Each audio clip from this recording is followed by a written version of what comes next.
Hey y'all, it's Amanda. Welcome back to the channel, and today we're going to do a little drive with me chit chat.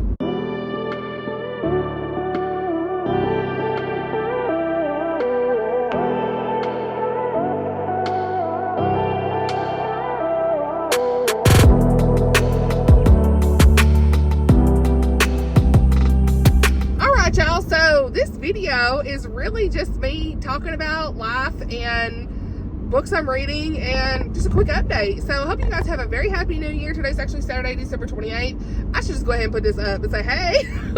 But real time Amanda coming in, okay? So there's some health things I'm going to chat about there. I'm going to talk about books I'm reading, some channel things, all that stuff. So first, let's talk about the books I'm reading. I am currently working my way through the, well, there goes that.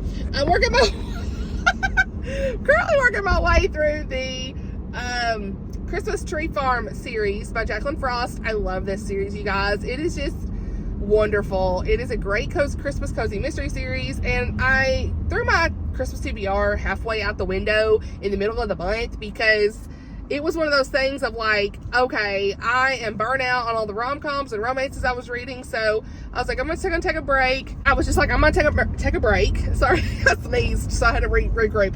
Okay. So anyway, yeah, I was like, I'm just gonna take a break from any romance books for right now. And so I started back in on this series. And the first book is The 12 Slaves of Christmas. Book 2 is 'Twas the Knife Before Christmas. Book 3 is, what's book 3? I just finished it. I finished book 3 and 4. I can't remember book 3. Pictures are gonna be on the screen. The books are gonna be linked in the description. Is it Slashing Through the Snow? I don't know. Book 4, I can't remember the title either. Book 5, I know, is I'll Be Home from Mischief. What was book 4? See, these titles, y'all, whatever. I'm reading the series, okay? And it's fun. I love it. And it's clean. There's no language. Let's go. And the author is Jacqueline Frost. And if you didn't know, Jacqueline Frost is like this clean, cozy mystery author who is really a pen name for Julian Lindsay, Bree Baker, who writes like the Apple Cider Slang series. Apple Cider Slang's book 1. Apple Cider Shop Mystery, something like that. So I can't remember the series names. I'm really bad at series names. But anyway, she writes that, and then she also writes the Live and Let Chai book. With, I don't remember what that is. The cafe something mystery cafe shop. I can't remember the mystery series there. Live and Let Chai is book 1, and those are some of my favorite books as well. So I'm here to tell y'all, I love this author. Like, I love whatever she writes. I want to read it. Okay, so the audiobooks are available on Hoopla, and I was so excited because Hoopla's in my library and I get like 5 borrows a month. So I was super excited because I love the narrator, and it's just the perfect quick audio listen for a cozy mystery, like a palate cleanse, all those good things. I'm on my way to Sam's in case you are wondering, but I thought I'd do a quick just chit chat. I just got my hair cut too as well and colored, so just kind of getting that freshened up. So yeah, I thought, why not? Let's just do a quick update. This phone decides it's what, we'll get up here and we'll stop and we'll talk, okay? In the car for just a minute. I'm trying my best, honey. Okay, but this series is so cute, and I love that there's good romance in this. Like, the end of book 3 was phenomenal. As far as rating goes, I've got book 1 is a 3.5 to 4 star. I read it 2 years ago, and actually it's probably more like a 4 star. So I think I gave it 4 star on Goodreads. And book 2 I ended up giving 4 stars as well. Book 3 I gave 5 stars, and book 4 I've given 5 stars. And it's the romance that has really evolved over time with this is why I love it so much. It's just one of those things. These have great characters. Her characters are funny. Cookie cracks me up. That's all I got to say. If you know, you know. I mean, these characters and this town is like, is it Mistletoe? Is it the name? I can't remember. There's something I read that had a town named Mistletoe, and I'm probably wrong. But anyway, it's just a wonderful Christmas town, and they like, it's Christmas year round in this town, and I'm like, yes, it's so good. And so, you know, don't let me influence you, but it's a really great cozy mystery series. If you're looking for a cozy mystery series, it's a really like the perfect one to pick up. And everybody decided to go to Sam's today, honey. I mean, Sam's ain't never not busy. Costco, Sam's. We don't have Costco. We have Sam's. So, you know, but it's like never not busy up in here, you guys. So, yeah, anyway, just a wonderful series. And like I was saying, and I'm just thrilled. So I'm like trying to catch up on it. My friend Teresa actually told me she listened to book 5. There we go. Listen to book 5, you guys. I'm just need to get parked here at this point. She listened to book 5, and Teresa at My Cozy Reading Life on Instagram, and she loved it. She recently is a recent release, and I was like, oh, I need to go back to that series. So I decided to pick it back up and get that done, and I am listening to book 5 right now. And so we've had a lot of different crazy situations. One of them was like, I think book 4 was like more of like a Nutcracker ballet dancer was killed. I'm parking at the very end of the building here, a parking lot. We sitting. Okay. And it had a lot of Nutcracker dancer, ballet dancer type elements in this one. Lots of good Christmas tree farm elements throughout, and very wholesome small town. Our main girl is Holly, and our love interest is Sheriff Evan. I just love them. You know, we just really got a great cast of characters, and you will laugh so much. So I just cannot recommend this enough. One of my favorite cozy mysteries. Is it a 5-star favorite of the year? Probably not, but it's still a 5-star read. I'm really trying to hone in on what's a 5-star favorite of the year versus a 5-star read. It still can be a 5-star and not be a favorite of the year. You know what I'm saying? You know what I'm saying? So it's the same thing with a lot of my rom-coms. So let's just go into talking more about favorites of the year. I've got that video ready to be filmed as far as like the book stack. It's on my shelf at home. I narrowed it down to 16, but the more I kept looking, I was like, nope, it's more like between 15 and 20. So who knows? There'll be about 20 books on there or so, maybe a little less, but that's kind of where I'm at with stuff. On that, I've got to film that. So I don't know when that's coming out. I need to film the 24 and 2024 wrap up with Blake. Don't know when that'll be. The 25 and 2025, need to film that. I want to film those 2 with Blake this weekend. We will see if he's up for it. I cleaned off my shelves, got all that done. We love to see it. So that's been a task. I stayed up till midnight Friday night, just really going through things. You'll see an unhaul coming soon. I already filmed it of 50 books or so, 40 to 50 books that I've unhauled. Still have a lot of books that need to get read and unhauled this next year. So we will be working towards that, honey. I'm gonna be working towards it. I've got to, because there's just too many books. I don't have enough space. I've got books in the closet. All my middle grade and everything's on a shelf in the closet. Some young adult and fantasy books are there as well. I've got three main shelves that you guys usually see in like the little spinny shelf, and then those are full. And then I've got books on top of a dresser, like the Christmas books and the nonfiction are set up there. Not good. And then I've got books up on my desk. So like on the top part where you would usually probably put decor, honey, I put books there. So like a lot of the mystery books are over there. So it's like, ooh, you know, I probably have 100 books I need to downsize, truly 100 to 150 books. But yeah, so that's part of the reason like I didn't buy much or request that for Christmas from my family and Blake, because I felt like I had so many already. And if there's something I really want to read, I'll just go to the library and do it, because it becomes a problem. I think a lot of us here on YouTube, we feel like we have to have so many books when we first start our channels, and I still feel that way sometimes. And like shopping is like therapy in a way sometimes as well. So it's a struggle of balancing, like, okay, I need to read these books, but I need to be happy with my shelves. I can think of so many books I'm like, I don't know if I'm ever going to read these, and I still don't unhaul them. So every so many months you may see me like chip away at that, but I really want to try to hone in on these books and get them done. Just if I ain't gonna read it, unhaul it, you know. And like, it's one of those things of like, am I gonna miss it, you know? Like, it's not a big deal if I need to borrow from the library at some point, or just I want to do the audiobook of most of these anyway. So like, I don't know, but it's hard because I want to own my favorite books. So what if I find a new favorite? Lots of things in your head that kind of go back and forth with that. But at the end of the day, as long as I'm making progress on my physical shelves, that's a really big goal for me. So yeah, like I said before, I still want to read 50 to 60 books off my shelves. I can't remember what number I set for the year, but it needs to come from my shelves. And the majority of the books this year were my ARCs and just the books I didn't even own, or books I enjoyed and then purchased to have on my shelf to add to the collection that was never ending. So it's a vicious cycle. We'll get there. Or I did Kindle Unlimited, and guess what? When I loved the Kindle Unlimited book, did I go buy the physical book? Yeah. So what was the point of me doing Kindle Unlimited? I don't know.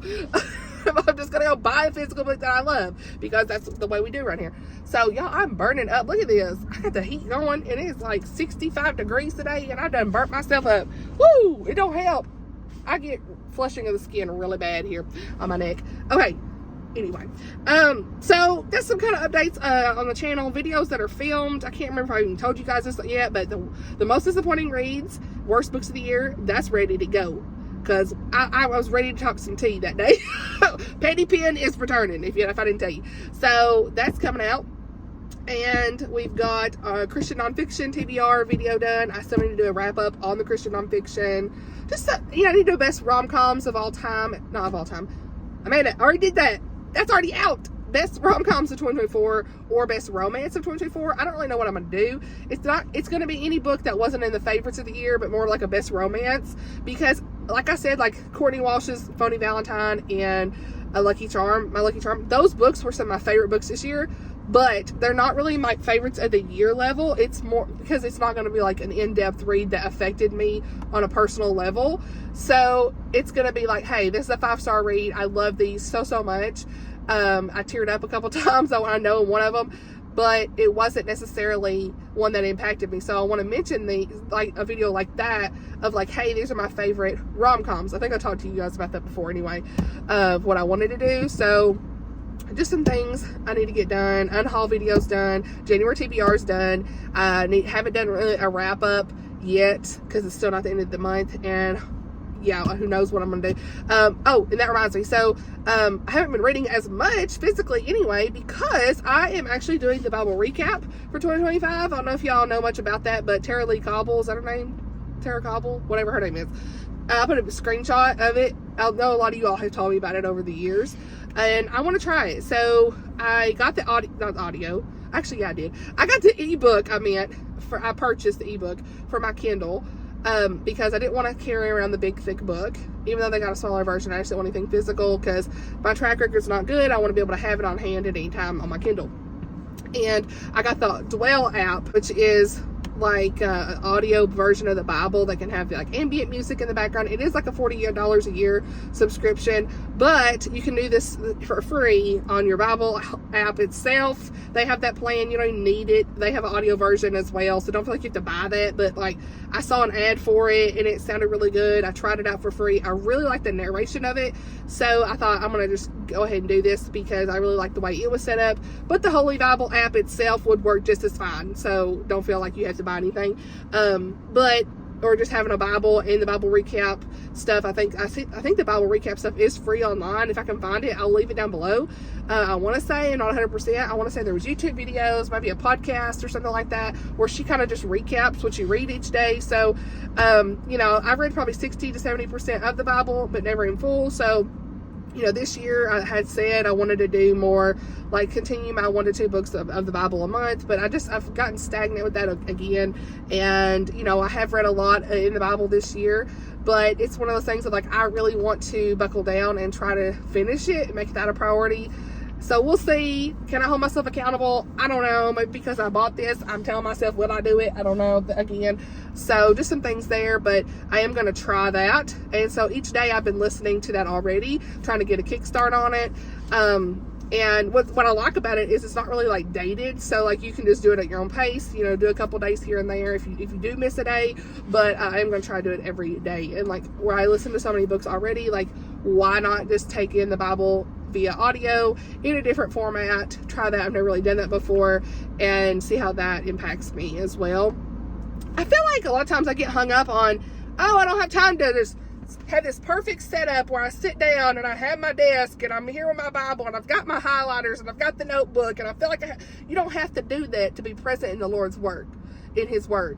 And I mean, why do I feel like I have to? And so then I just don't do it. And I'm like, no, we're going to take this in any way we can. Okay? Life is busy, but we got to make time for God. And that's one thing I want to do. And so same thing goes like for prayers a lot of times. I'm like, I feel like I need to write them all down. No, you don't. I mean, because I'm a journaling girl. I love this, to sit down and write and sit down. But you don't have to. So that's me literally being like, in my mind, like a mental thing of, okay, I got to do this. So anyway, but you don't have to. All you need is the Bible. Like, you don't even have to write it down. You just read it, and he's going to speak to you. The Holy Spirit's going to speak to you. It's going to be in your heart. So, like, you know what I'm saying? You don't need all these fancy things, notebooks and pens and papers and stuff. That's great, but like, that's not what it's about, right? So yeah, that's one thing I'm gonna do though in the next year, is working through that Bible recap. So there's that. And then let's talk health. So health stuff. Okay. Woo, y'all, it's been wild. It's been hard to get through the Christmas holiday. So, you know, I've been off work, and when I'm working, I do so much better with my health. I've worked out, but I missed several days. Of course, you got to give yourself grace. You know, I didn't overeat, thankfully, but I probably snacked a little bit more, but it was on a healthy snack. So I can't really I'm not gonna beat myself up over it. I haven't lost another pound or two in a couple of weeks. Well, actually maybe in a week and a half. The last week of the year, last couple of weeks of the year, I guess, Christmas and now. But I maintained, and that's important. So we're just gonna go back into the new year and continue the workouts and stuff, and eating well, and do the meal preps and things I've been doing. I'm down a little over 20 pounds, so that's good. And I go back to the doctor early February for my blood work again, so looking forward to that. So that's something to work towards. I love when you have a doctor's appointment, honey, because you could use that as motivation, right? To be like, okay, I gotta do this. And I had something come up, and I debated sharing it here, but I'm going to, because it never hurts to ask for a prayer, right? So I love you guys so much, so thank you always in advance for praying for me or thinking of me. I'm definitely praying for you guys and thinking of you, and appreciate the community so much. But I'm not worried too much, but it is a little bothersome what I'm about to share. So I went for my OB appointment earlier the year, and most of y'all know I had surgery, and I wasn't really gonna say, but I'm gonna say it. It's fine. It is what it is. I had surgery in August, where I don't have kids anymore, basically.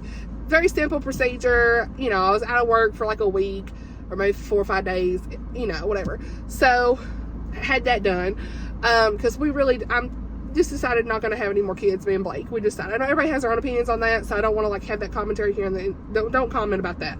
Let's not argue, or don't tell me any kind of hateful things about that. We just decided that we were done having kids. You know, my son's special needs, and there's a lot that we had decided on that, and we talked about it for a long time. And I'm also 34, going to be 35. And there's just a lot of things that we're going to be doing good to get him where he needs to be. And there's a lot of discussions we had personally that I'm not going to get into here that went into that decision, and a lot of prayers and just, you know, hard discussions and whatnot over it. But we ultimately made that decision. And so, and I'm not saying 34 is old to have kids. Don't hear me on that, because I know people do. I'm not saying that. But, there was a lot of things that went into making that decision, okay?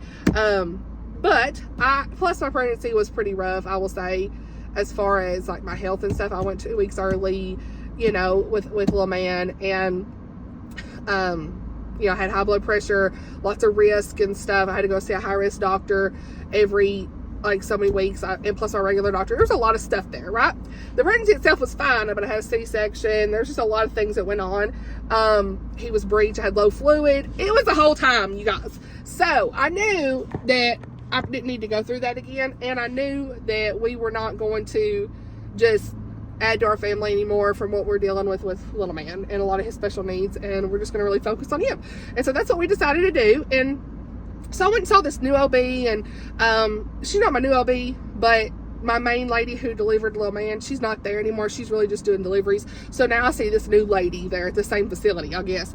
And she is really great about hey, let's be proactive, because most of you all know that 10 years ago, or 11 years now, I had ovarian cancer very early when I was 23. And they caught it just a normal exam. So ladies, get your exams, because you never know what they're gonna find. I had a 12 centimeter sized cyst on my ovary on the right side, and they took the ovary and the fallopian tube on the right side. So I really only had one ovary and one fallopian tube left. So when I had that surgery, they just took that last fallopian tube out, so no more kids. So I have my left ovary left now.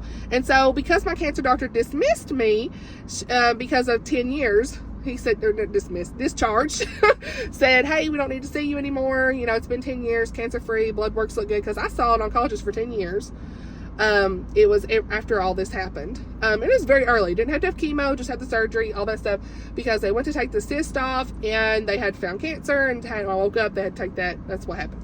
So fast forward to now, I don't see the oncologist anymore. All the appointments are done. And I know this is a long story, sorry. But I had to have an ultrasound on my left ovary because they said, look, the lady was so like, hey, let's be proactive. Let's just make sure that everything's okay, because I haven't had one in a long time. And he never really would do ultrasounds, which I think's weird. He would do the CA-125 cancer marker blood work is what he would do. And as long as that looked okay, we were fine. Well, Brad, you should have done an ultrasound, okay? I'm trying to make light, but truly, it was a little worrisome. But the reason I told you about the surgery is because of what I'm about to tell you now. That's the only reason I'm really telling y'all, because it kind of goes together, I guess. So it could correlate. And some people have told me that they started seeing this in themselves after they had the tubal surgery like I did. But here's the thing. They found a small 2 centimeter size cyst on my left ovary. And when she called me, it was December 23rd. And y'all, I was so like, my heart just like dropped. I was like, wait, what? Because that's how it started in 2013. I was almost taken back at that moment. I was trying to get in my car to go to work, and I was literally like about to tear up. I was in shock. I was like, what do you mean? And I know people get cysts all the time on their ovaries. So I'm like, wait. She's like, I'm not panicking, Amanda. It's fine. It's fine. We just want to make sure everything's okay. So I had to go yesterday, back up there, which is like a 45-minute drive. But, which my oncologist was like an hour and a half away. So that wasn't nothing. I'm glad it was 45 minutes. Anyway, so, and have a CA-125 blood work done. So I'm waiting on the results for that, and hopefully everything's fine. But I do have a cyst on my ovary, and she's like, it's only an inch long. It's not that bad, but this could probably disappear. Women get them all the time and they dissolve. That's great. That's good to know. But like, my mind kept trying, like the devil wanted me to think, I needed to think back on this stuff. And I was like, we ain't thinking about this. We ain't going back to that, because everything will be fine. And so, it was like emotional for me in a way, and, I just want to share this because I want to encourage you to get your exams. Definitely keep me in your prayers for my mental state with this. Okay, because I got to go back for another ultrasound in February, or like the same week I go for my cholesterol and all that stuff, just so I can make sure that it's gone, it doesn't grow or anything like that. But the reason I told you with the surgery is she did say that people who have tubal surgery could actually have a higher risk of getting cysts going forward. So maybe that's it. I had this surgery in August though, so I don't know. Maybe it's fine. Maybe it's just the timing of if you have any experience with that, let me know. Like, as far as like the whole cyst thing, because I don't have PCOS. I don't have any of the other things, endometriosis or anything like that. So I don't really know. I've never experienced that. The only time this cyst is so small. The one I had before was the size of a softball. If that in experience, it was 12 centimeters. So it's like, this is the stuff I've been kind of dealing with in my mind this week. And I was like, man, Blake said she called you right for Christmas. He was joking. But so my friend said the same thing. Man, right before Christmas. I was like, well, so they said, don't stress. And Blake, he likes to joke. So like, keep your spirits up, right? Like, he's the one who's going to laugh and say, it's okay, honey. Don't worry about it. He's like, I'm not concerned. He's like, it should be fine. So, he don't worry about nothing. Us women, we worry about everything. So anyway, but I was glad she called. So I knew, because I was wondering. But I have to go back for another ultrasound in February, basically. So I just wanted to share some things going on. Hope it's not oversharing. But the main reason I talk about these things is because I want you to take care of yourself and advocate for yourself. Don't let any doctor ever tell you you're too young for anything. I've never had that happen, thankfully. But because of my experience, I know that we're not too young. I didn't have any of that stuff in my family, you guys. I didn't have ovarian cancer history in my family. Maybe my granny, if she hadn't had a hysterectomy when she was in her 30s, if she died when she was 54, but maybe if all of that didn't happen, she would have had the same thing I did. But like, other than that, I don't know if anybody that ever had any issues like that. I also had that BRCA, BRCA, whatever you call it, the genetic testing for the breast cancer gene. Didn't have that. Wasn't positive for that. So there's like all these things I did over the last 10 years, 11 years you know, just try, especially with the OB, just to make sure that everything's okay because of what happened to me, you know. And I was so fortunate and blessed that the Lord put that doctor in my path. He was such a good doctor in Knoxville. He's retired now, but I mean, he was so thorough and just took me serious, you know. I was having bloating and other things going on that I didn't even realize it was anything related to that. So ovarian cancer is a very silent cancer, and I'm always an advocate for take care of yourself and do not skip your doctor's appointments. My mama, I can't get her to go. She been to OB, ain't never had a mammogram, all this stuff. She's 58. I can't do nothing. I can't do nothing about it, you know. So I try to tell my people watching me, look, go do it, take care of yourself, because you only got one life, and there are doctors here for a reason, you know. And some of them are good, some of them are bad, but start somewhere, because you never know. You never know. And I know it costs and insurance and all that stuff, but your OB appointment is generally on your insurance covered as a preventative exam. So please just do it, you know. And if you're having some symptoms and issues, just talk to your doctor, because you never know what's going on. So yeah, just give me a prayer on that, because it's been kind of like mentally, I think the devil's just trying to get at me, but he ain't gonna win, because God's got the ultimate say and everything's gonna be fine, you know. So the Lord's got me, honey. Okay, so there's that. I just wanted to share those updates. And what I'm reading, health, sorry if this is like not that great of a video, but hope that y'all are doing well. Hope that everybody has a good new year. I'm off on New Year's Day. I got to work Monday, Tuesday, but I was off Tuesday and Wednesday, or Tuesday, Wednesday, Thursday, Friday this week, and it was wonderful. As far as like any other things that we're enjoying doing right now, like instead of reading a lot, I have actually been playing, so shifting gears here, I've been playing Animal Crossing again. Blake's been decorating the island. He loves it. He's been playing it more than me, honestly. And I've been playing Zelda Echoes of Wisdom. You guys, it's gorgeous. I'll put some screenshots on here, but I love that game. It is so fun. It's like something about it is playing as Zelda instead of Link. I just love it. I mean, I love the Ocarina of Time, you know, from years ago. Me and my brother love that, you know. That's nostalgia for us. So like anything Zelda, Link, I've always really enjoyed, and this game has been so fun. It's just precious. So, and we did watch the War of Rohirrim, or of the Rohirrim, whatever, that new Lord of the Rings animated, I'll put a picture on screen, movie, and it was pretty good. I would say that, like, it wasn't like a favorite, but y'all like my but I'm gonna crack myself up, just like, because I can hear myself in that when I'm talking. Oh my gosh, I've got hair dye on my hands. Oh my gosh. Like, what is that? Where I had like was itching my hands. Ignore me. But so yeah, we watched that movie and it was okay, but it wasn't like a favorite just because they changed stuff. Like, if you're a Lord of the Rings person, I don't know the lore, but I will say that it was one of those things of like, okay, so they made up this Helm Hammerhead's daughter to be the main character, which it wasn't even like her. Like, she's not a real character, but I think they hired apparently like a Tolkien expert of what he would have possibly named the person. I don't know. I don't even know. I kind of read. I looked it up, but the main girl in the movie is not even a real like Tolkien person. So that's the only like ick I've got with it. And a couple of little things, but overall it was an entertaining movie. It's better than Rings of Power. If you like anime, you're gonna like it. It was actually a really good story just in general. Now, related back to Tolkien, there's so much source material, it's like, come on, couldn't you have done something else? But I did like some of the Easter eggs in there. I'm trying to thank you. The lady who played Eowyn actually narrated the whole thing, and I really liked how there was like a narrator with it, so that was fun. I liked hearing her voice and stuff. But yeah, it was pretty good, and like, you know, kind of how Helm's Deep came to be, and I don't know if a lot of that's accurate, but the whole war and stuff. And they took like 2 or 3 pages of Tolkien's in the appendices and Return of the King, from what it sounded like, and created this. It was good. It wasn't terrible. I like it a lot better than Rings of Power. We ain't watching Rings of Power no more in this house. I ain't doing it, but I'm done with it.